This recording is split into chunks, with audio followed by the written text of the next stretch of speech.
Welcome to the 2019 Potsdam Terrace Annual Dinner. You know, it's very hard to pay tribute to a guy who's the legend and the face of the organization. Every organization's like a body. It has a brain, a heart, and a soul. Do you mind coming up? I know I like to embarrass you. These are some of Medard's accomplishments that I will not bore you with what he started here. And some of it's under his tenure, some of it is under his inspiration. Some of it is on the walls tonight. One of the more tangible aspects of what can be done from one man's idea and 4 years be propagated throughout the state. That is the kind of man Medard is. I mean, all of you know him. All of you know him in some capacity.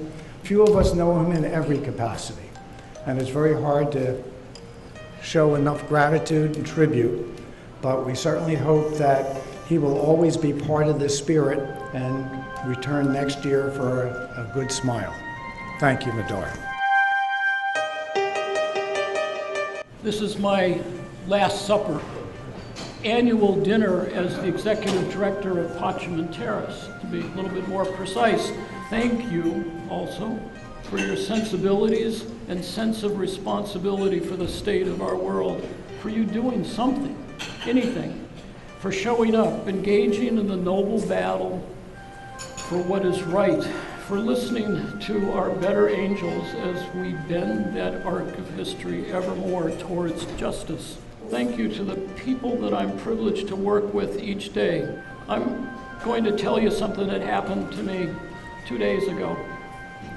Usually I don't deal with things that happen so close at hand because they're a little bit too touchy. Oftentimes when my heart expands, it forces, water out of my eyes. But this one is important. It actually has something, this is where the imagination comes in, to do with Potsdam Terrace. So some of you who follow my wife on Facebook already know of this shocking event. My beloved wife, the love of my life, took me out to dinner. She told me 4 months ago to put this dinner date on my calendar, which I did. It was our 25th wedding anniversary, so I didn't think it was that. I was about to say that important. That's not quite what I meant to say. It was very important, but it seemed like a natural thing to put on my calendar. So somewhere during the dinner, I learned for the first time that we were going to be doing something after dinner. This was not anything that had been mentioned before. So, and after a few inquiries about, well, what are you planning? What's going on? My wife deftly brushed aside these by changing the subject to the impending birth of our first grandchild, which totally, changes the subject in a fairly radical way for me. And I didn't know any more after the dinner than before, but I had some speculations. One was based on a flyer that showed up at it was on the table in the living room that talked about Chinese acrobats coming to Philadelphia. So, that sounded like fun. And then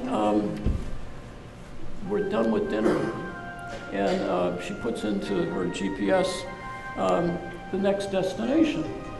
And I overhear the GPS talking about the Kimmel Center, downtown Philadelphia. And I thought, that's probably where those Chinese acrobats are. Or maybe it's a concert or something that we'll get to hear some beautiful music. And so we park downtown and we're walking to the Kimmel Center, and we then walk past the Kimmel Center. And wait a second, what's going on? And we're walking towards the Academy of Music. And that must be where it is. Definitely now a musical concert. We walk past the Academy of Music, and I'm looking at her, and anyhow, I'm flummoxed, stumped, and she's not offering any clues. We just keep walking. Now we're on Walnut Street, and I get to a place where sort of not frustrated, but stumped. This is not a usual easy pastime for me. I don't, anyhow, I was, not totally uncomfortable. I was enjoying myself, but she was enjoying herself more. And I look up at a marquee that's about as far away from this wall. I don't know why I didn't see it sooner, but it says Hamilton. And this is something that we had talked about before. Gee, wouldn't it be nice to be able to go see Hamilton? But I figured, given the expense of those tickets, that I would probably have to wait until they made it into a film, and then I'd rent it at the Red Box or see it on Netflix or something. And anyhow, we went in, we saw this play, which was the best play I've ever seen in my life. It was magnificent, powerful, important, moving, inspiring, and fantastic music. Everything was just, it was probably the most moving and beautiful night of my life. And so why am I telling you this? Is this just some romantic interlude or something? But it was, you know, it was a heartwarming tale of surprise and shock. But I think the reason I'm telling you this is I think you all are in for a similar surprise and shock as we move forward through the coming years with Pacciamenteris. When I first took this position with Pacem, I didn't know just what it was going to be like. You know, I signed up for this. I was impressed with the organization, what it did, what it was doing, with the board of directors, all of that. But it, who knew what it was going to turn into? And it turned into Hamilton. I mean, it turned into this beautiful, wonderful, positive, inspiring time of my life. I wish all of you that you have this experience as we go forward in time with the new Pacciamenteris under a new executive director, under a partially new board, a whole bunch of new members, and may you all be blessed with surprise and love. Thank you. It was a true honor to work with you over the years.